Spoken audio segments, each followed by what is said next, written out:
এর জন্যই জানো তো ছোটবেলার থেকে না বাবা মা বলতো যে সময় থাকতে সময়ের কাজ করে ফেলাটাই ভালো। সেই ছোটবেলার থেকে যদি আজকে মায়ের কথাটা শুনতাম, এই বয়সে এসে আমাকে আর এতভাবে ভুগতে হতো না। সেই ছোটবেলার থেকেই চকলেট আইসক্রিম খেয়ে খেয়ে দাঁতের তো পুরো 12টাই বাজিয়ে দিয়েছি। বিয়ের 1 বছর হতে না হতেই একটা দাঁত তুলেও ফেলতে হলো। আজকে আবারও যাচ্ছি আমি সেই দাঁতের ডাক্তারের কাছে। এই দেখেছো, টেনশন করতে করতে আবারও বাড়ি রিটার্ন এসেছি।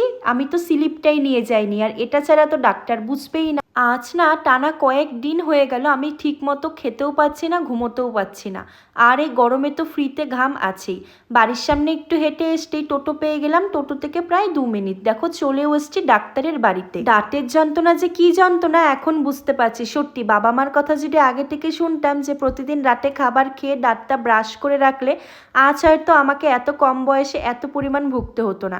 এই তো কিছুদিন আগে, আগের বছর আমি আরসিডি করেছি দাঁতে। এখন সেই আরসিডির দাঁত শুদ্ধ পুরো দাঁতটাই আমার প্রায় ব্যথা করছে। আর এই দেখো ডাক্তারের সামনে কিন্তু ডাক্তার আমাকে দেখিয়ে দিয়েছে যে এখন কোন দাঁতে আবারও পোকা ধরেছে।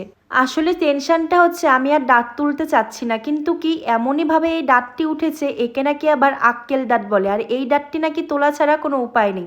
এক গাদা ওষুধ নিয়ে এখন বাড়ি যাওয়ার পথে বর দেখছে মনটা ভীষণই খারাপ। তাই আমার 1 মিনিটে মন ভালো করার জন্য এই ফুচকাটাই যথেষ্ট। ফুচকা খেয়ে, আর আজকে ফুচকার দোকানে অনেক ভিড় ছিল। তারপর দেখো একটুখানি মিষ্টি জিলাপি নিয়ে যাচ্ছি বাড়িতে, আর আসার সময় অনেকগুলো জাম নিয়ে বাড়ি ফিরেছি। নেক্সট ব্লগ তোমাদেরকে বলবো।